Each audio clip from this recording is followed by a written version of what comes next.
Boa tarde, bem-vindos a mais um programa Fé dos Homens da Responsabilidade do COPIC, o Conselho Português de Igrejas Cristãs.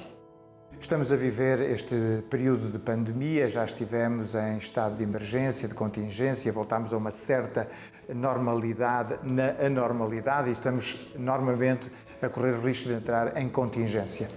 E hoje eu gostaria de falar um bocadinho sobre a pandemia e os efeitos nas instituições de solidariedade social. E para falarmos um pouco sobre esta temática, temos connosco o pastor Emanuel Diniz, da Igreja Metodista, responsável pela Fundação Centro de Solidariedade Social de Val do Zende. Pastor Emanuel Diniz, obrigado pela tua presença.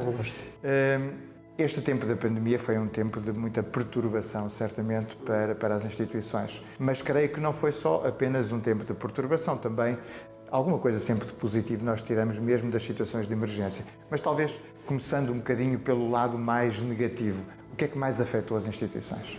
Eu diria que, antes de dizer coisas negativas ou positivas, enfatizar a palavra solidariedade.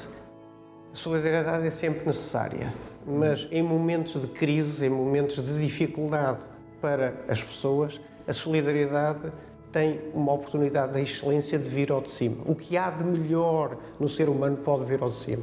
Também, a rigor, o que há de pior pode vir ao de cima.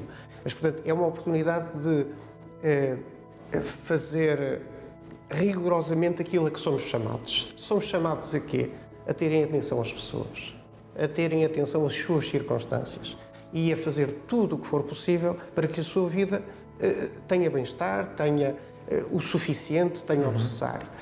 Nesse sentido, a instituição que lidero já há alguns anos é uma instituição que, tendo utentes que são crianças e outros que são idosos, significa que temos um leque extremamente variado, um leque que abrange, no fundo, as famílias nas suas variadas idades de vulnerabilidade. Os pais porque deixaram de poder trabalhar, as crianças porque estavam em casa, os funcionários porque não sabíamos se tínhamos que continuar a funcionar ainda que sem poder trabalhar ou não, e, portanto, e os nossos idosos porque foram forçados a um confinamento, porventura, na minha opinião, talvez aqueles que mais tenham sofrido nesta situação, porque estando confinados, estando isolados, digamos, o isolamento que é mais próprio na terceira idade aumentou de uma forma exponencial, com todas as dificuldades de saúde, nomeadamente mental,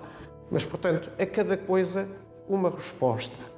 Uma das dificuldades foi esta, mas a outra tem a ver também com a articulação com os serviços, porque, evidentemente, ninguém estava preparado com protocolos inicialmente para esta revolução, porque disso se tratou.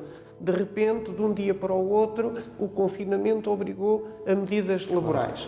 De um momento para o outro, obrigou a criar equipas espelho, no caso do lar de terceira idade, por exemplo, ou seja, equipas que permaneciam completamente dentro do mesmo espaço, o espaço autónomo, mas o mesmo espaço para servir os idosos, enquanto outra equipa estava em confinamento nas suas casas para poder substituir sem que houvesse contacto e sobreposição. Então, a pandemia, no que a nós diz respeito, trouxe todos esses enormes desafios e, ao mesmo tempo, nós não sabíamos se a Segurança Social ia continuar a manter acordos, quais seriam as regras de um suposto layoff que depois se mostrou realmente um instrumento bastante eficaz para contenção de custos nesta transição.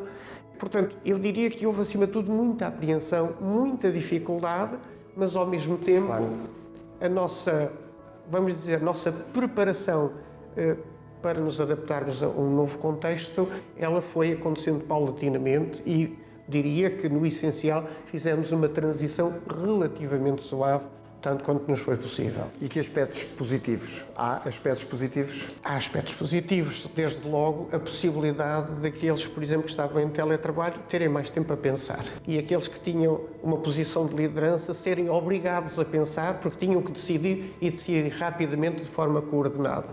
Não havia, portanto, margem para erro.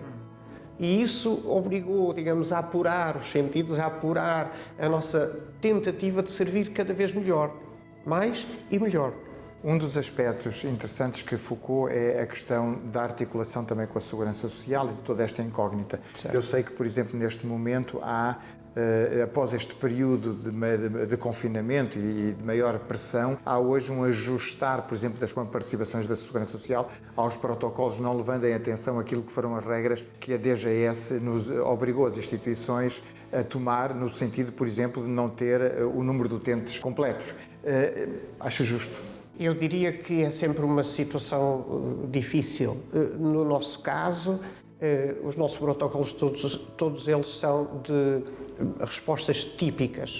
E, nesse sentido, houve alguns ajustes pelo facto de perdermos utentes. É claro que, quando a situação de equilíbrio é sempre um bocadinho difícil, isso torna mais difícil. Seja como for, é a situação que temos diante de nós. Nós não podemos ficar a pensar, seria desejável isto ou aquilo. Diríamos, não é justo, mas é a situação que temos e, portanto, partindo de uma base muito realista, temos que lidar com essa situação. Naturalmente, chamando a atenção das entidades com as quais trabalhamos de que gostaríamos que fosse diferente.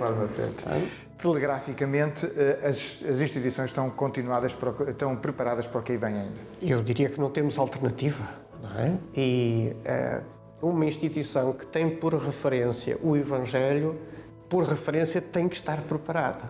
Porventura não terá todos os aspectos técnicos do que há de vir, mas isso é uma questão de ajustamento. Mas em termos de coração, em termos de entrega, em termos da palavra que eu sublinhei, que é a solidariedade, estamos muitíssimo bem preparados. Obrigado, Pastor Manuel Diniz, pelas suas palavras. Nós terminamos o nosso programa. Voltaremos ao vosso convívio brevemente. Até lá, fiquem bem, fiquem com Deus.